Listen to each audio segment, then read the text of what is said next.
that its range is between 0 to 1, means 0 means true, false, and 1 means true. So probability is always between truth and falsity, between 0 and 1. It fluctuates.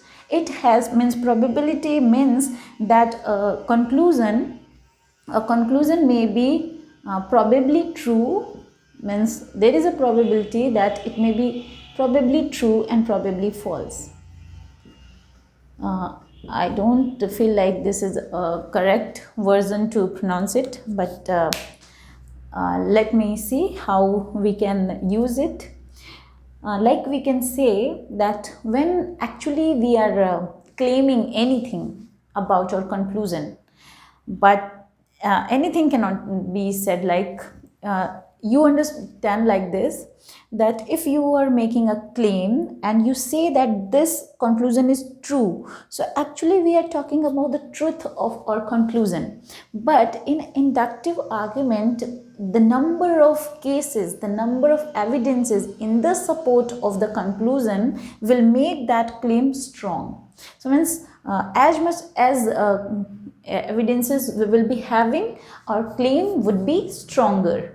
And if we claim something but those premises are not supporting the truth of the conclusion, but actually they are making the probability of the truth of the conclusion weak, then it is a weak inductive argument. Let me describe it again. What I said right now, I said that an inductive argument should be a strong one or a weak one. Just like we have talked about the valid and invalid deductive argument. Deductive argument should be valid and invalid. That could be valid and invalid. They could not be strong and weak. But inductive arguments cannot be valid and invalid. They can be strong and they can be weak. How? We will check whether the inductive argument is strong or the weak. So for this thing, we have to keep two things in mind.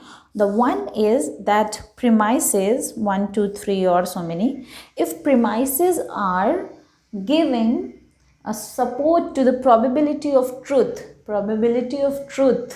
if they are actually making more probability to make our conclusion or to be our conclusion true, then it is the strong inductive argument. And if we are claiming anything but our premises, premise 1, 2 and 3 or any number of premises are not making or not giving the enough support to be true, the conclusion that our conclusion could be true, then it is means making our conclusion false. Not they are making our conclusion false, but they are actually supporting the probability, they are actually increasing the probability of falsity and decreasing the probability of truth. So you see, there is a inversely proportional relation between the truth and falsity of inductive arguments.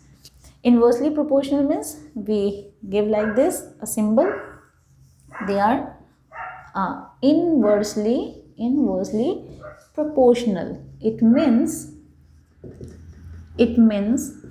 in any inductive argument, if the truth of conclusion will be highly increasingly probable, means if the truth of the conclusion will be highly probable, then the falsity of the conclusion will be lower, means they are inversely proportional.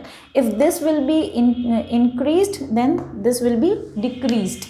So if probability of truth increases, the probability of falsity decreases, and if the probability of falsity increases, the probability of truth decreases. So this is the relation between the truth and falsity of the conclusion. Okay, of the conclusion, means truth and falsity is not of the inductive arguments but of the conclusion. And the nature or the characteristics of inductive arguments are not true or false or not valid or invalid, but it is strong and weak. So we could talk in the sense of strong and weak whenever we talk about the inductive arguments. So this is deduction and induction.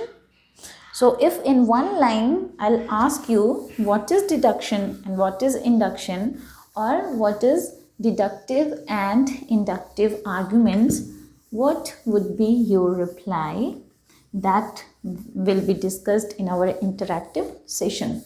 Okay, so read it carefully. What is deduction and induction? So many things are left which are very much related to the topic, but actually they are given in a separate topic and we have to cover those topics in different classes. That's why intentionally I have left those topics here.